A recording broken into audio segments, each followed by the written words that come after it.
The Matrix is everywhere. It's all around us, even now in this very room. You can see it when you look out your window or when you turn on your television. You can feel it when you go to work, when you go to church, when you pay your taxes. It is the world that has been pulled over your eyes to blind you from the truth. What about my butt? Excuse me? If the Matrix is everywhere, is it in my butt? I don't, listen to me. You're a slave. Like everyone else, you were born into bondage, born into a prison that you cannot smell or taste or touch, a prison for your mind. I do bondage. That shit is hot. I'm not talking about that type of bondage. Well, that's too bad. This is your last chance. After this, there is no turning back. You take the blue pill, the story ends, you wake up in your bed and believe whatever you want to believe. You take the red pill, you stay in Wonderland, and I show you how deep the rabbit hole goes. Remember, all I'm offering is the truth, nothing more. Going deep down a deep hole sounds really good to me. Maybe I should have looked for a black messiah. I know Kung Fu. For the butt. Oh, brother, I think I fucked this up.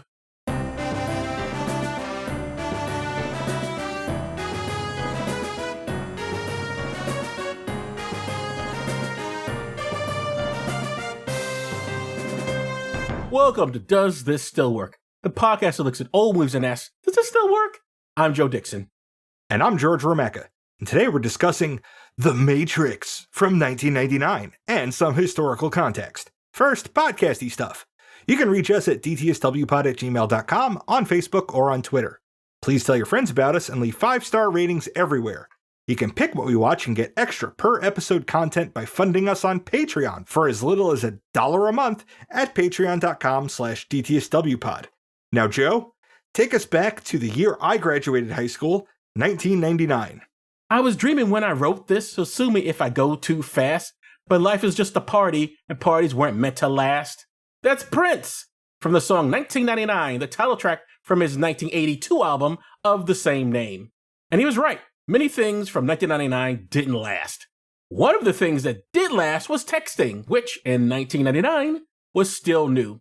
This September 1999 article from CNN will tell us more. George, please tell us the title. Cell phones aren't just for gabbing. That's right, kids.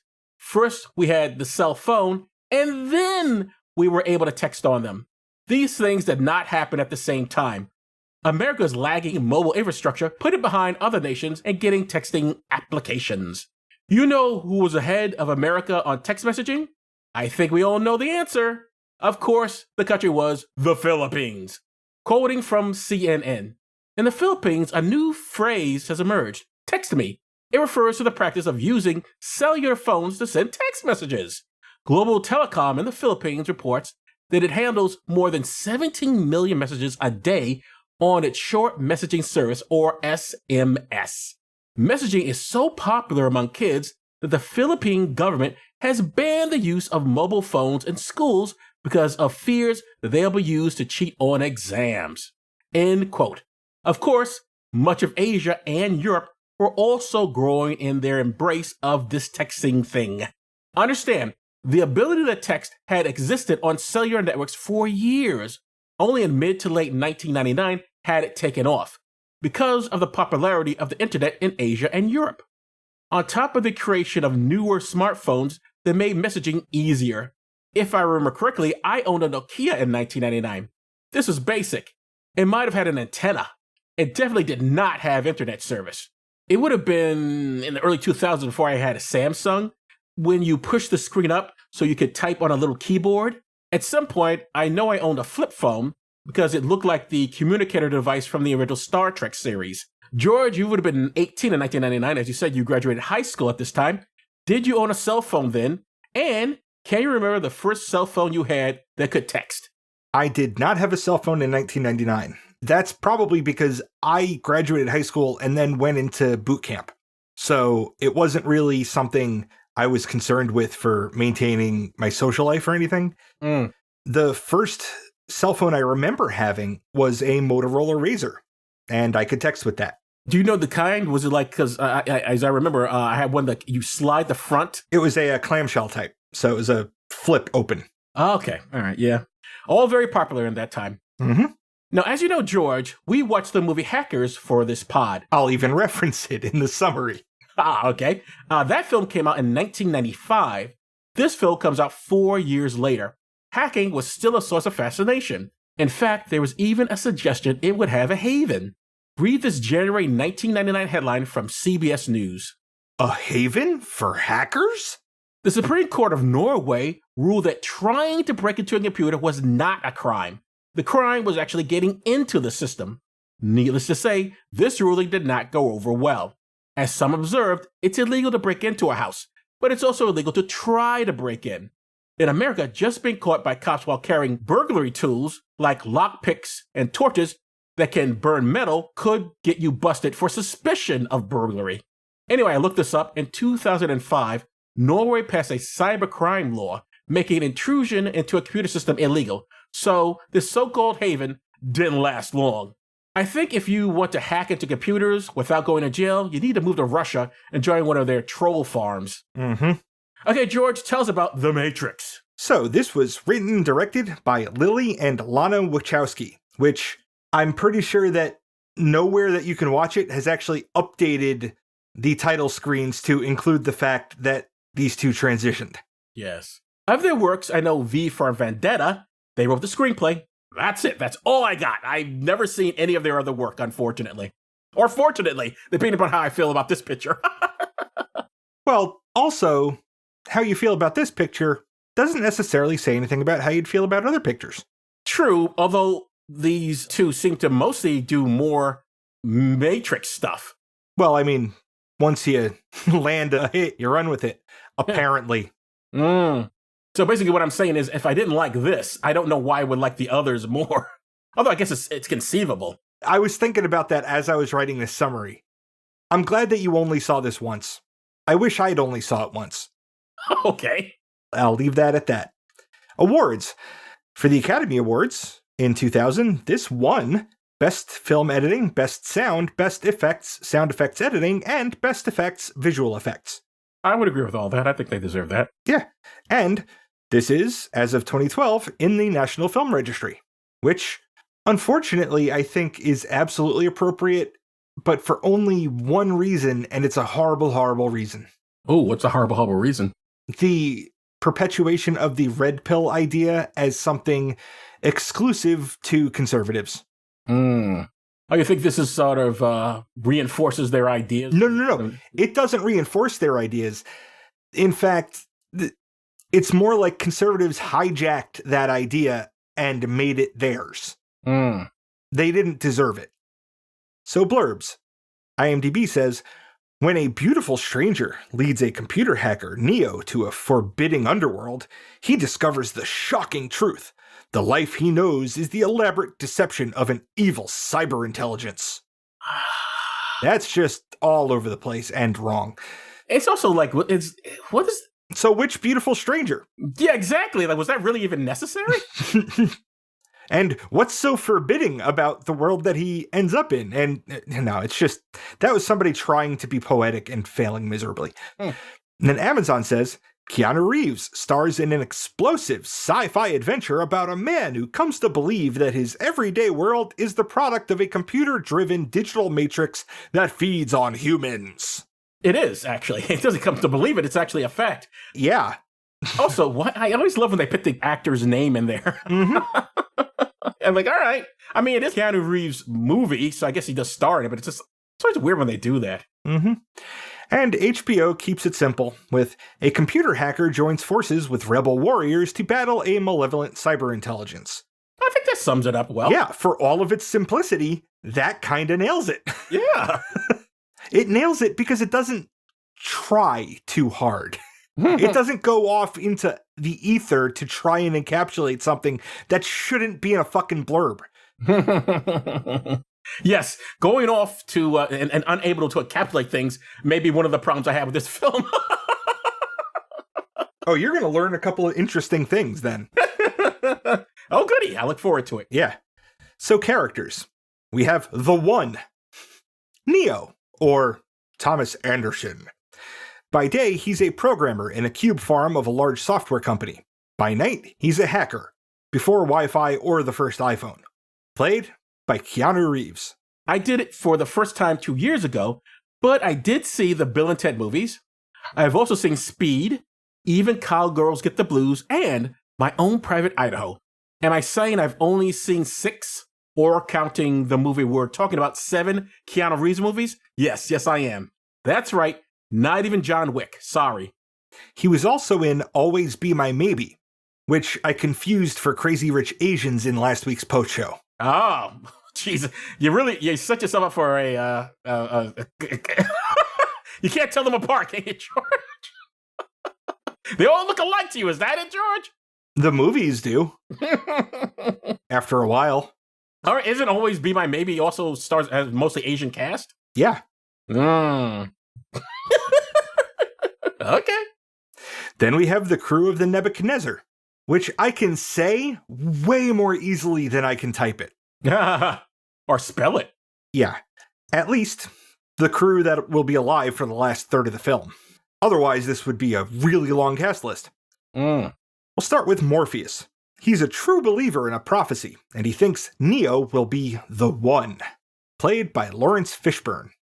You'll have to point out to me where in this movie he got the evidence to convince himself that Neo is the one, because I missed it. He seems so certain, but why? Okay, I'm going to tell you right now, there is none in the film. This is an a priori belief of his. Alrighty. Don't think that helps the film in that case. With that said, Lawrence Fishburne has been on this pod before. We saw him in Boys in the Hood, episode 9, The Color Purple, episode 16, and What's Love Got to Do with It, episode 132. Then we have Trinity. She is destined to fall in love with the one. Her ass-kicking matters too. Played by Carrie-Anne Moss. George, you'll have to explain to me where in this movie, other than in the script, when this one falls in love with this man. I'll do that during the summary. Anyway, we last saw Carrie-Anne Moss in Memento, episode 38. She was a bitch in that movie. She was like really mean. She was terrible. Then we have Tank, the ship's pilot and an operator, who acts as an intermediary between reality and his team when they're in the Matrix. Played by Marcus Chong. I probably saw him in Roots: The Next Generation, but I really don't know this guy's work. Then we have Cypher. I wanted to combine Joey Pants' characters from La Bamba, Memento, and Bad Boys into this one, but that crashed my internal operating system. This guy, Cypher, is a duplicitous prick. Played by Joe Pantoliano. You gave me nothing to add except to say we both really like saying Joey Pants. We certainly do. That's a good nickname. It is. Then we have the agents. Well, one of them. The only one that really matters. Agent Smith.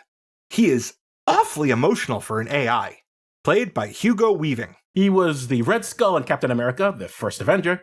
He was also V in V for Vendetta and Babe. He was V in Babe? Now, when you say Babe, you're talking about the movie about the pig, right? Yes, yeah. Okay. Just checking.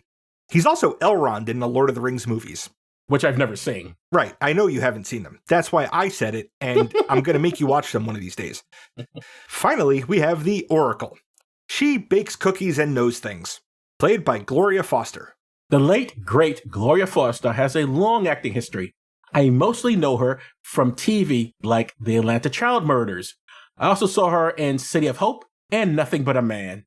So, the opening title gives us the images that spawned 1,000 early camera phone conversion effects, as the film's title, The Matrix, is formed from a wall of falling green characters comprised of forwards and backwards serif ASCII and Japanese katakana. Katakana? Mm-hmm. It doesn't sound like a song. It's like katakana. We went out to the katakana. Okay. Continue. The first character we meet is Trinity. She's sitting in the Heart o' the City Hotel, room 303, that contains folding tables with laptops arrayed against the wall directly opposite the door. A hut's worth of bastards are en route to arrest her. Outside, Agent Smith scolds the cop in charge for not waiting and says that his men are already dead. I understand this is all in a computer program, right? Yes. So, couldn't they program the cops to not do that? The cops are not computer program entities. They are human beings. Okay. See, I was confused about all of that. All right. Anybody that's not an agent or on Morpheus's team is a human being just existing in the Matrix, thinking that that's their life. Got it. Okay. So those bastards really are bastards. They're not just programmed that way. Gotcha. When they break the door down, she stands and turns to face them. Then we get the iconic 180-degree shot of her as she prepares to kick their faces in. That shooting method was pioneered for this film and involved an array of cameras on a semicircular rail which would shoot in sequence. For the time, it was absolutely amazing. Given the mood and style of the film, it's still a worthy effect, even in a world where films have things like the cold open to Deadpool. Yeah, it looks great. She kicks their asses and pulls out a Nokia 8110, or banana phone, which is how I will refer to it through the entire summary. Already? And insta-dials Morpheus, who tells her two things. She'll need another exit, and that agents are after her. And when I say exit, what I'm referring to is a phone that is hardwired into the plain old telephone system that their operator can then access in order to pull their consciousness out of the Matrix and back into their body. Now, okay, so work with me here for a second. So she is in the Matrix. They're all in the Matrix.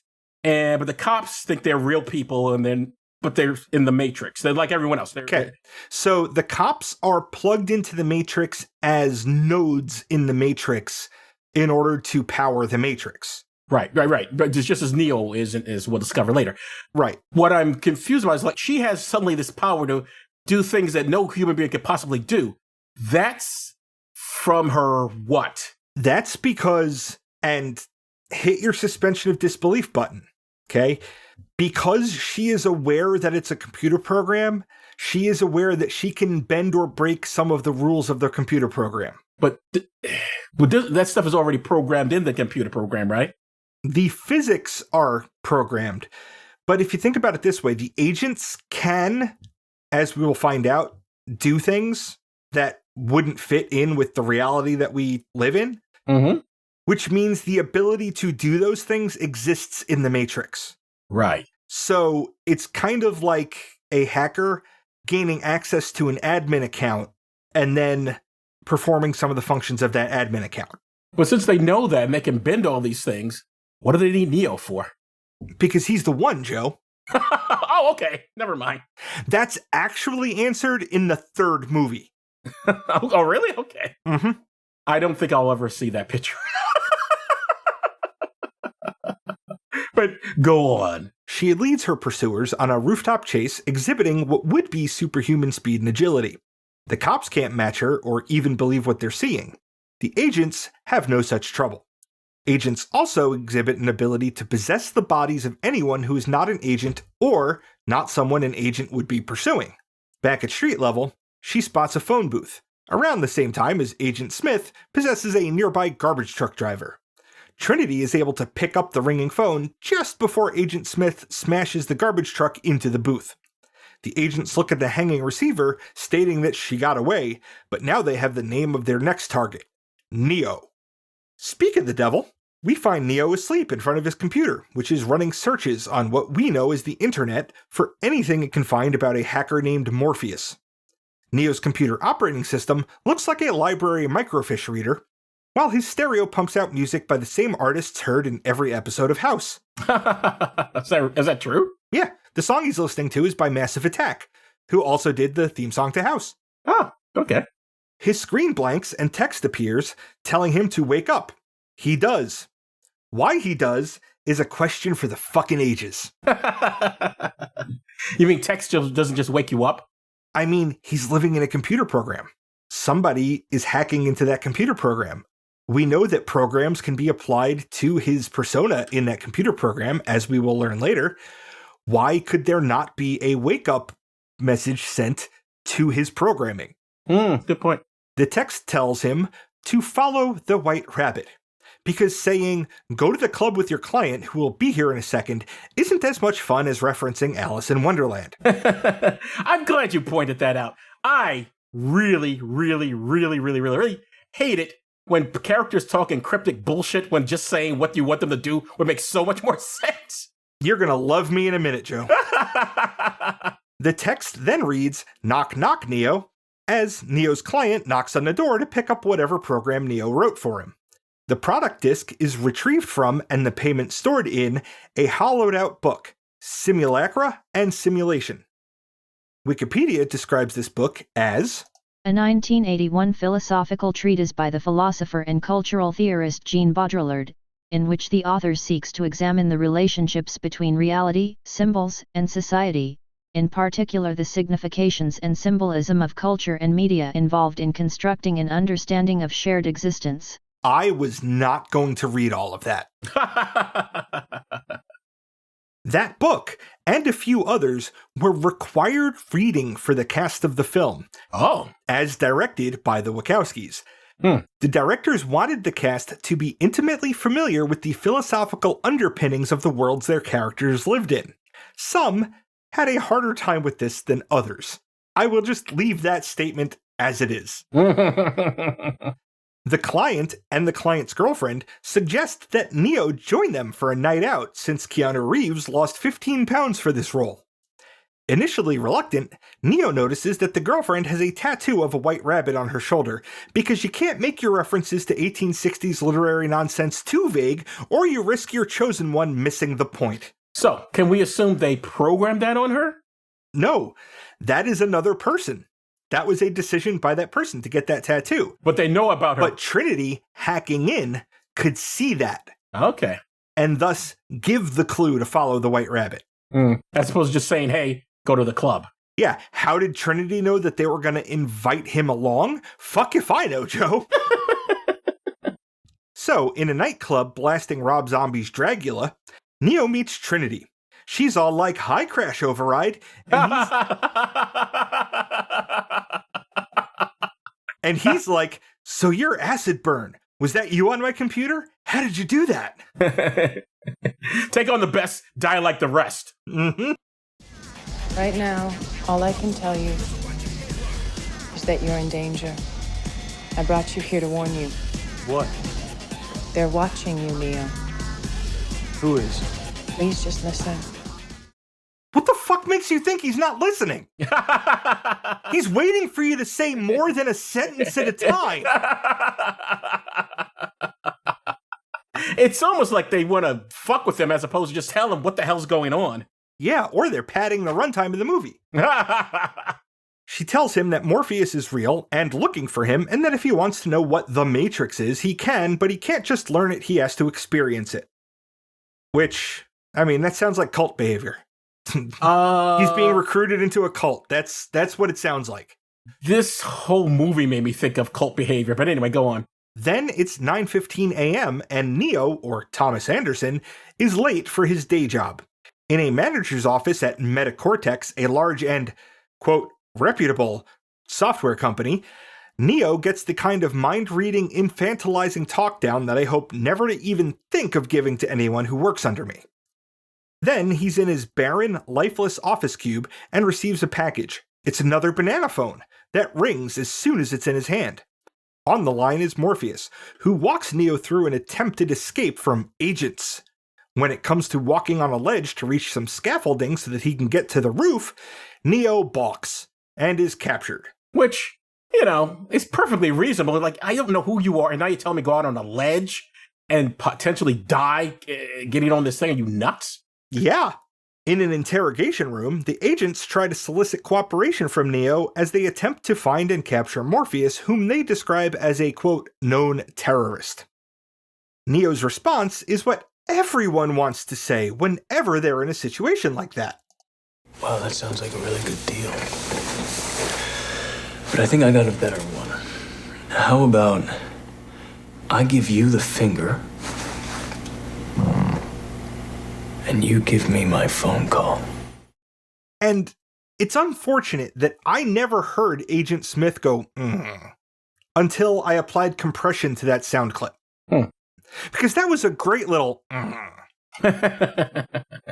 Smith quips about how it would be hard to make a phone call if one cannot speak, and then causes Neo's mouth to fuse shut. Maybe Neo would have been more cooperative if the agents had shown their godlike control of this constructed reality sooner, but whatever. they hold Neo on the table, rip open his shirt, and activate an insect-like machine which tunnels into Neo's belly button. Now, okay, you're right. So suddenly they have this godlike power to shut his mouth and all this sort of business. Wouldn't they also have the ability to just let him go find Morpheus and just follow him and save themselves all this other trouble? Good question, Joe. I mean, why attack him? Let him find Morpheus. That's who you want anyway. Mm-hmm. Neo wakes up, at home, in a cold sweat as if from a nightmare. Morpheus calls him, casually tells him that he's the one, and still the one, yes, still the one I've longed for. You know, I thought, I like, when I got to that point writing the summary, I sat there for like 10 minutes and tried to think of every song with the one or one in it that I could. I got like Shania Twain, I got Elton John, I got U2. One's a very popular number. Mm-hmm. It's the loneliest number, according to some. That's the irony of it. So he calls him that and tells him to meet him under a nearby bridge. Sometimes I feel like I don't have a partner. That's Under the Bridge by Red Hot Chili Peppers. Under that bridge, a car pulls up with Trinity and two compatriots. Initially reluctant, again, he eventually gets in. There, he's held at gunpoint while Trinity uses a high-tech yet simultaneously jury-rigged looking apparatus to remove the belly bug planted in the last scene. Now, couldn't they just... Don't they also have powers? Couldn't they also just remove that without necessarily assaulting him? Or am I wrong? I think that them having that machine that can do that is a form of them having those powers. Okay, so they just can't do it. They got to use that. Okay. Yeah. It has to play somewhat by the rules of the reality. All right. Their destination is ultimately what I can only assume is a formerly lavish room, now dusty and forgotten, where Morpheus will offer Neo 2 pills. A blue pill, which allows Neo to turn back from this path and forget everything, and a red pill, which turns him into Candace Owens. Wait. Sorry. And a red pill, which will allow him to learn the truth. In quotes. In scare quotes. Now, okay. And of course, that's the most famous thing in the blue pill, red pill nonsense of this picture. Mm-hmm. Well, that and the everything tasting like chicken that we'll come across later. And the there is no spoon. Right. So, Neo meets these people he's never seen before. They're talking all this cryptic shit. He just had this weird experience with the cops. Now they come at him, and they're saying, like, here, take these 2 pills. I don't know what it'd be unreasonable for him to go, well, what are these? Why? I don't know who you are. Why should I take these things? And he doesn't ask. He's just like, all right, I'll take it, I guess. What's the worst that can happen? But he doesn't know what these pills are. But yeah, he does. Come on. A blue one that will put him, he'll wake up and forget everything, or a red pill which gives him the truth. This doesn't make sense to you, Joe? This doesn't ring as instinctively true? Let me rephrase that. He doesn't know this man, so he doesn't know anything he's telling him is true. And this man's made no attempt to meet him and just talk to him for more than 5 minutes, other than saying, the thing is all around you. Like, what the fuck are you talking about? At first blush, everything that he said about the Matrix sounds like libertarian garbage. Come on, work is slavery. Oh, no, I'm not disagreeing. It's a lot of libertarian bullshit in this picture.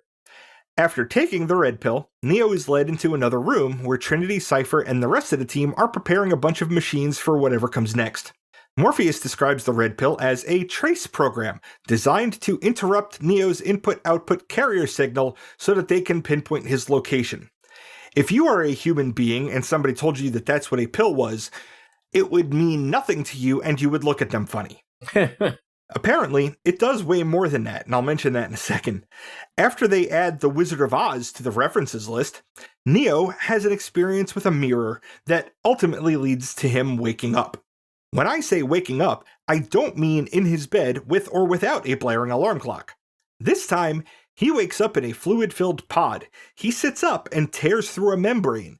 He notices metallic hoses attached all over himself, and then feels a massive one in the back of his head. Looking around, he sees millions of pods, just like this, surrounding massive columns between which arcs of electricity strike. I noticed him all, the wires in it. I noticed that there were 2 over his nipples. What were those for? The one in his head I could get, but why would they be... What? Why is his nipples covered? What was that supposed to do? The only thing that makes sense is that something's attached to his head. Okay, I get that. But he's got wires all over his body. I'm like, what are some of these supposed to be doing? I was very constrained in my criticism of the explanation for all of this shit that's coming up later.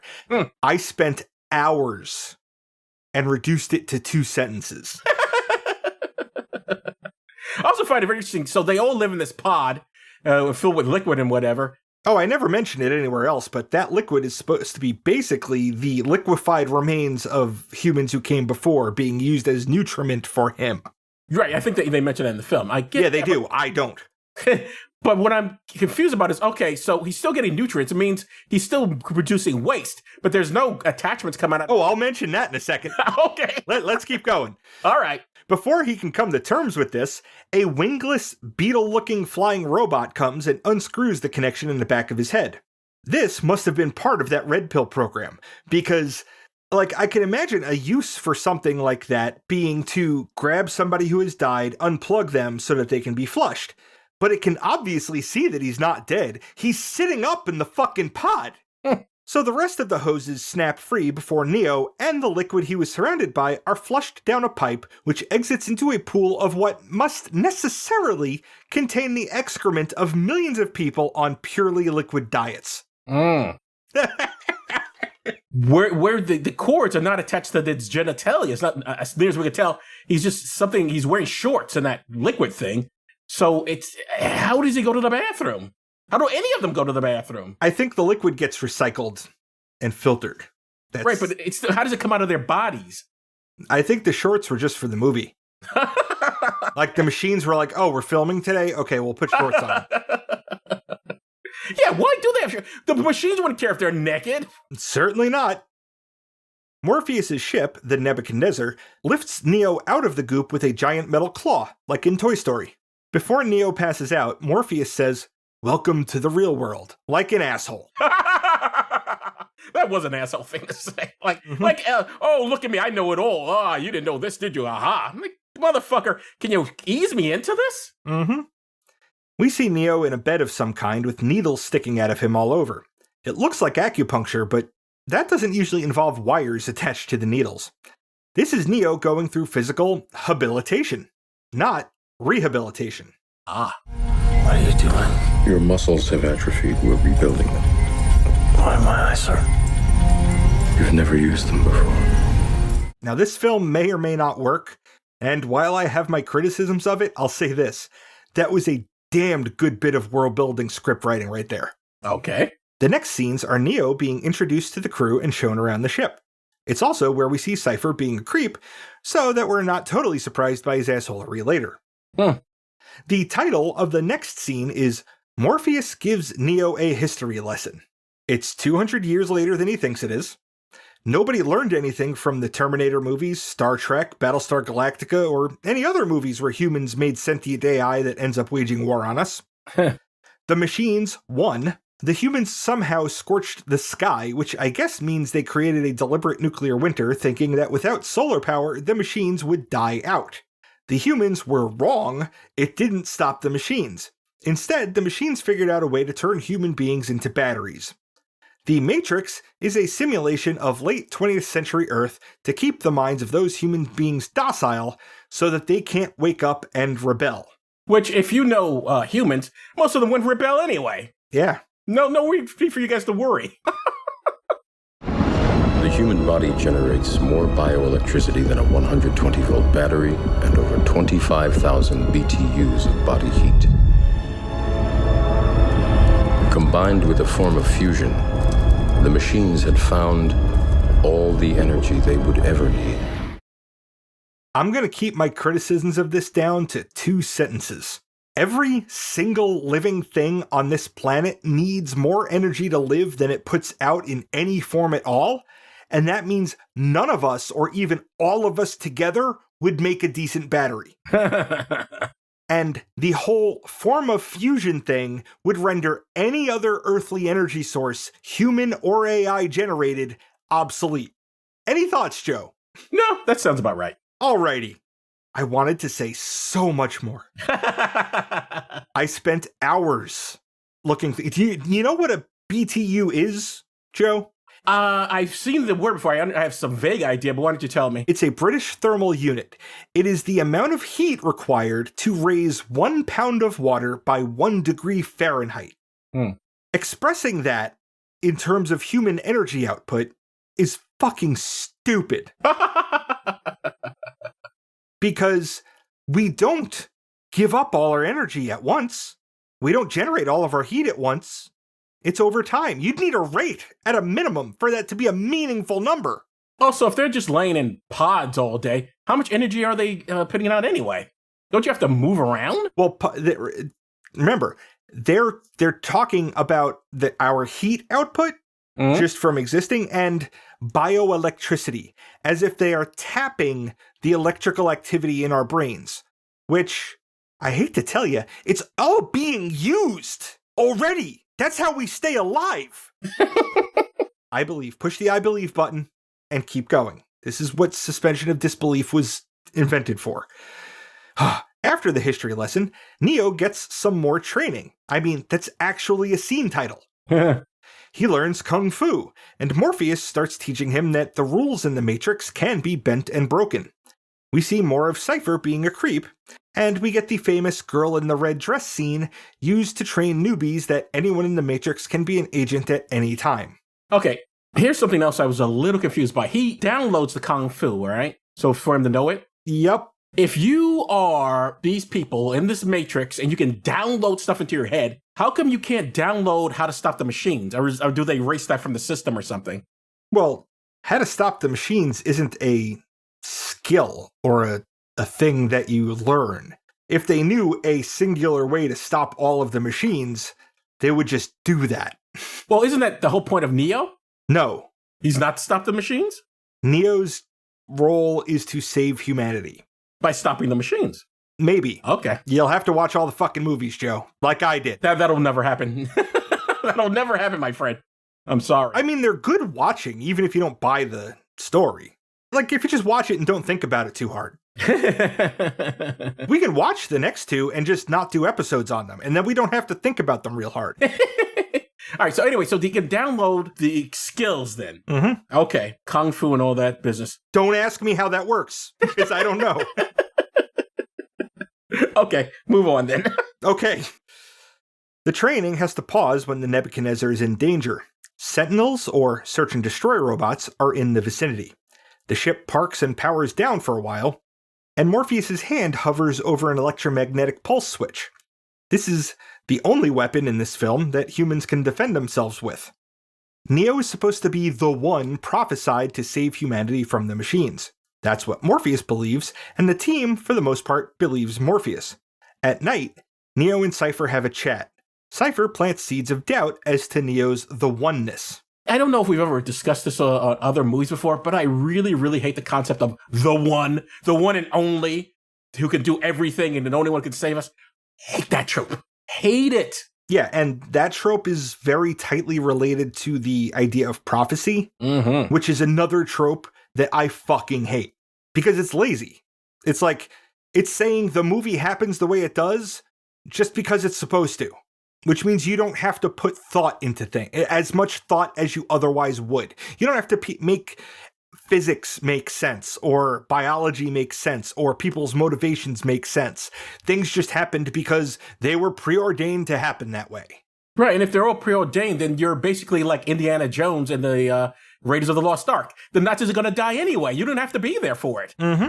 So, in the very next scene, we see Cypher meeting with Agent Smith in the Matrix.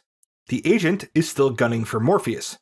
Cypher wants to be put back into the Matrix as a battery, not remembering any of this, and for his new life to be that of someone rich and powerful. As this is a movie with a heavy dose of prophecy, it only makes sense that Neo is now being taken to the Oracle. This requires the presence of Morpheus, Trinity, and every team member with a head plug. On their way out of their spawn point, it's the only thing I can think to call it. Cypher drops a trackable banana phone into a trash can. And if you've never seen the movie and you just start imagining people with bananas for phones, dropping them everywhere, I will have done my job. On the way there, Trinity plays coy about what the Oracle told her on her visit. The Oracle herself is found in an apartment full of potentials, all of whom are children displaying paranormal or supernatural abilities. Which, one of the trivia notes on this was it kind of harkened back to Akira. Oh, okay. Yeah, I guess it does. Do not try and bend the spoon. That's impossible. Instead, only try to realize the truth. What truth? There is no spoon. There is no spoon? Then you'll see that it is not the spoon that bends. It is only yourself. Take that, Uri Geller. Okay, I'm sorry. I gotta ask a question here. These kids went to see the Oracle, so they know about her. Morpheus knows about her, so he takes Neo. All these people seem to know about this woman. How come the agents just don't find this woman? It doesn't seem like she's hiding that hard, if she's hiding at all. So, the Oracle isn't a person. Okay. The Oracle is an AI program. Mm-hmm. That's all I'm going to say. You'll learn in the other movies. Well, this is ridiculous. First of all, this movie was made to just be this one movie, right? They didn't know there was going to be a sequel. So the answers really should be in this film. I shouldn't have to see other movies to be able to figure out what the fuck's going on. Okay.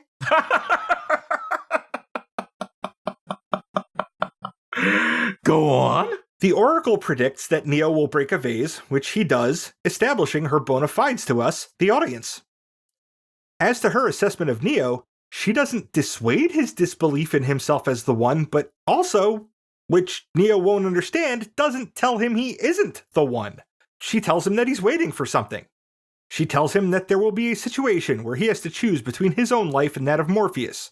Then she gives him a cookie and sends him on his way. Literally. Literally. The team heads back to their spawn point. On the way back upstairs, Neo experiences deja vu, which is, in the Matrix, a glitch indicating that the AI controlling it changed something. That change was their exit point, and one of the team is gunned down by agents while guarding it. By the way, I do like that in this universe, they took deja vu and made it a thing. Like, oh, that's a glitch in the Matrix. Oh, that's cool. I like that. Okay. The remaining team tries to sneak through the walls, but are found out when Cypher sneezes. An agent grabs Neo through the wall, and then Morpheus breaks through to tackle that agent. That gives Neo and the rest time to escape. Morpheus gets his ass kicked and is captured. The rest of the team makes their way to a nearby exit. Cypher leaves first. Once he's unplugged, he attacks Tank, preventing the others from escaping. Then, he monologues to Trinity, like an incel, about how she never paid any attention to him, while he kills the other team members by unplugging them from the Matrix without a proper exit. About to unplug Neo, he monologues how if Neo's really the one, then there's no way that he could actually go through with killing him. Tank, not dead, blasts Cypher to death with an electric arc zappy gun, which seems like a weapon that could possibly disable Sentinels, so you wouldn't have to use an EMP, but the fuck do I know? Oh, and Joe, as far as I can tell, this is the moment where Trinity falls in love with Neo. It kind of has to be, because of what the Oracle told her, combined with what Cypher was saying. I know the Oracle says she's going to fall in love, but that's not the way we fall in love. Someone telling me I'm going to fall in love is going to make me fall in love. Why is she attracted to this man? All right, never mind. I'll explain at the end. Let's move on. The concern now is that the agents are going to get the mainframe codes for Zion. I haven't discussed Zion yet. Zion being the home of humanity in the real world. It's a city, and I hate that I'm writing this. Nearer the Earth's core that is therefore warm enough for people. Never mind that even in a nuclear winter the surface would be habitable, and that our planet has a mantle of molten rock way, way thicker than the Earth's crust, and that unless you are right next to that mantle, you are going to be colder the further from the surface you get. They could easily solve their problem by unplugging Morpheus. Neo, though, is starting to believe that he's the one, and suggests a rescue. He and Trinity load up on digital weaponry and assault the building where Morpheus is being held. There are some amazing gun battle effects and a nice exploding elevator before the pair are on the roof. Meanwhile, Morpheus is putting up a hell of a resistance to the agent's truth serum. Agent Smith orders the other agents out of the room and then tells Morpheus how he really feels. Which, right there is a complete problem. As you pointed out, he seems awfully emotional for an AI. He's also incorrect. What do you mean? The way that he starts, like, the humans aren't really mammals. Every mammal on this planet develops an instinctive equilibrium with its environment. That's not true. It's not an instinctual equilibrium. They don't, like, have a cognition that, oh, I need to eat less because resources are becoming scarce. Those selective pressures cause the populations to be in check and guide evolution. He's got the causality backwards. That's pretty shitty for a fucking machine. Artificial intelligence, yeah. Also, and again, he seems awfully upset about all of this and just wants the whole thing to end. Why? I mean, how do you have any feelings about any of this? You're not supposed to. Mm-hmm. His main goal is, I don't want to exist anymore, and for that to happen, I have to finish all the humans off that know anything about this. Which technically, you're not even alive. Mm-hmm. Back on the roof, one of the non-Smith agents dodges a bunch of Neo shots, then returns fire, with Neo almost dodging them the same way, to Trinity's surprise. And that has spawned a million fucking parodies. She manages to blow the agent's head off. Tank loads Trinity up with a helicopter piloting program, and they steal a helicopter that they then use to rescue Morpheus. Can you tell I was getting tired of writing? I mean, this is all the last 15 minutes of the movie. But there's a lot of action in those last 15 minutes. Sure. And unlike a lot of movies, the scene list on this is a full 2-hour movie, only has like 34 scenes. Oh, wow. Okay. The chopper takes a few hits, and Neo manages to hold a tether that saves Trinity from having to explode with it. This is the other time that Trinity may have fallen for him, given that he just saved her life in a very the one-y way. They make it to an exit point. Morpheus and Trinity make it out, but Agent Smith shows up and shoots the receiver cable, preventing Neo's escape. One of the first things they taught Neo was to run from agents because nobody survives against, much less beats, them. Well, Neo is the one, so he's able to beat Agent Smith.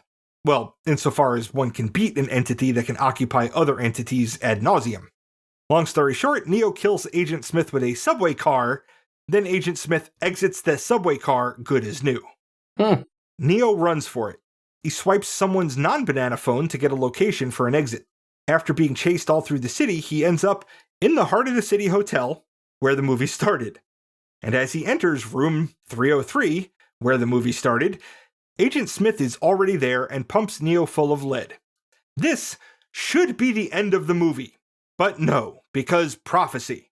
Because Trinity was told she'd fall in love with the One, and she's in love with Neo. So he can't be dead, because the One can't die until he saves humanity. Never mind that people can love more than one person in their lifetime! Also, you don't stay alive just because someone loves you. If only, I mean... You can't die. I love you. Which he literally says in his picture.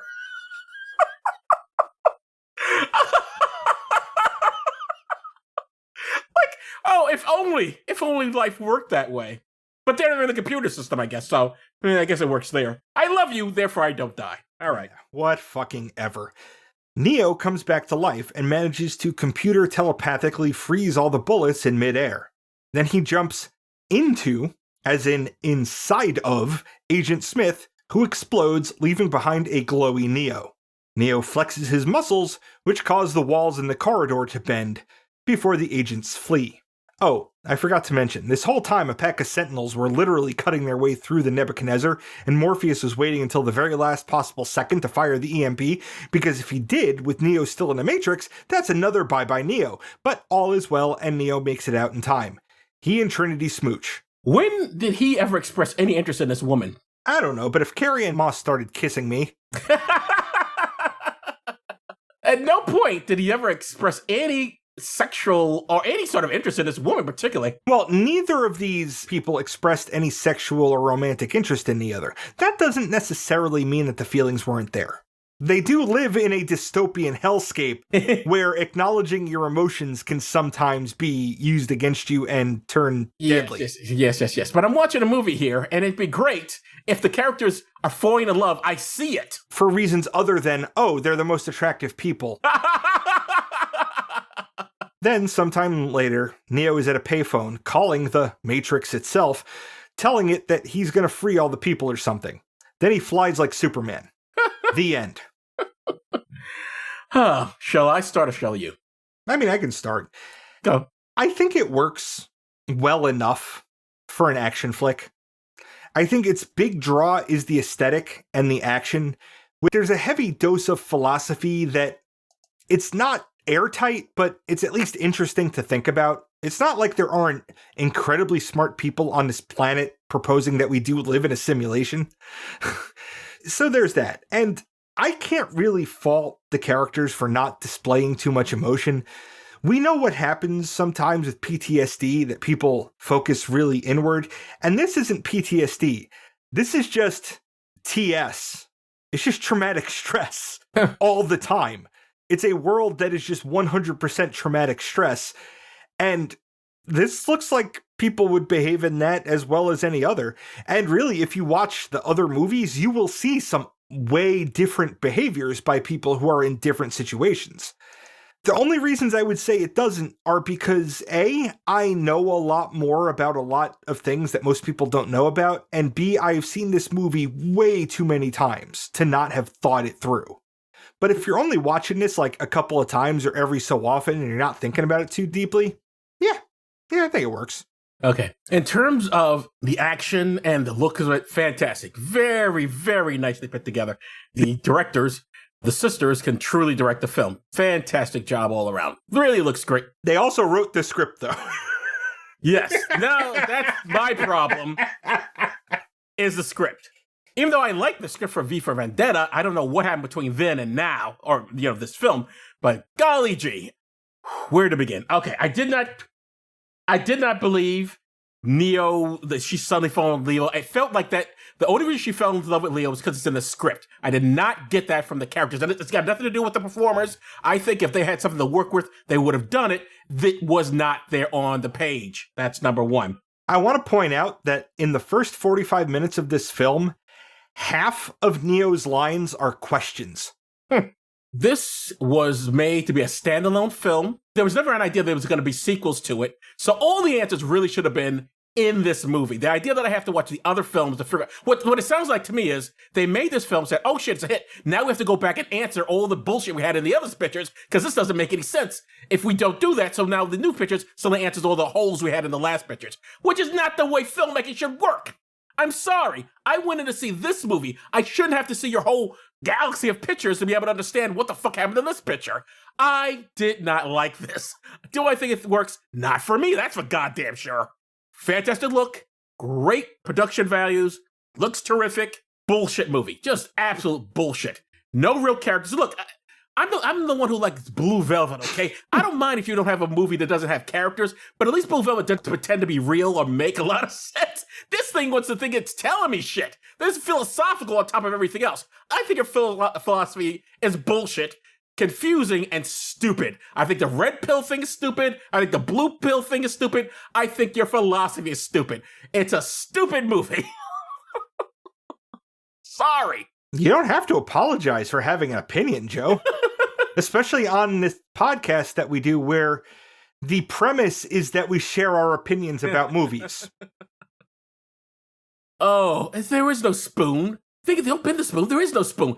I talk like that pisses me off. It just really makes me annoyed. The kid was correct in that context, right? That spoon only existed as a computer-generated construct.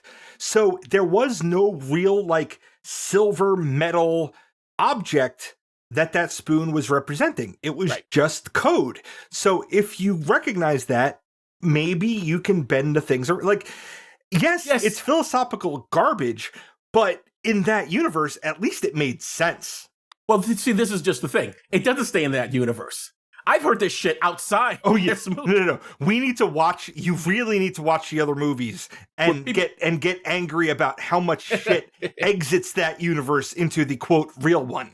Because in the real world I live in, and we both live in, people have said stupid shit like that. It's not really there. It's just your imagination. You can make this thing happen, but you gotta think it. You gotta want it. If something fails, it's your fault, basically, because you don't want it enough. There's something about you that's failing, not the society as a whole. I hate that, and that's basically the fundamentals of this stupid movie. I'm sorry. It's awful.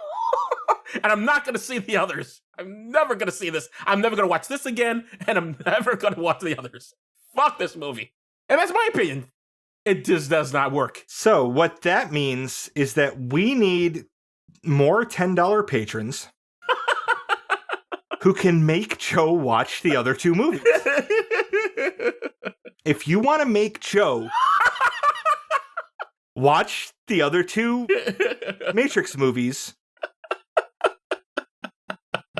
you can do that for $10 a month for 3 months. That's when you get to pick a movie. And then every year after. So do that, people. Sign up. $10 a month. Make Joe watch those movies. What makes you think, I may hate the other movies as much as I hated this one? I'm not expecting you to like them. You just want to torture me. A little bit, yeah. I mean, the thing is, I can't really feel too bad about it because all of the movies are fucking fantastic watches. I'm sure. They look great. I have no doubt about that. This looks great. Yeah, I'm sure the others will get even better because the technology gets better over the years. So yeah, sure, it looks fantastic. But this philosophy that's underneath it all is garbage. I could just imagine you watching the movie, but you have your fingers in your ears and you're like singing the national anthem really loud the whole time. Anyway. Anyway, indeed. Let's move on. Or then let's the end. You think it works. I think it doesn't work. Let's find out. George, what's up next? Speaking of patrons, next week we will be talking about the Triplets of Belleville from 2003. This is a special request from one of our patrons for their birthday, and we are happy to do that. We love to make our fans happy. You know, I just realized something. Did we either one of us check on what this film? I mean, this isn't a cartoon or anything, is it? It is a cartoon. Okay. It is an animated film. All right. But we don't know what it's about, or did you? I don't know what it's about. I know that it's streaming and that it's an animated film. Okay. So it's going to be very interesting for the both of us, I guess. No preconceived notions here, because neither one of us have a clue what this picture's about. There is no movie. There is no movie. It's in your mind. You've made it up. It's a computer simulation. Yep. So I guess that's it for this episode. I'm Joe Dixon. Thanks for listening. And vote blue. And I'm George Romacka. Thanks for listening indeed, because if a podcast drops and there's no one around to hear it, it's just another collection of ones and zeros that doesn't matter. Human beings are a disease, a cancer of this planet. You are a plague, and we are the cure. You've been listening to Does This Still Work? Produced by Joe Dixon and George Romacka, who can be reached by the contact page at dtswpod.com. Be good to yourself and others, because that still works.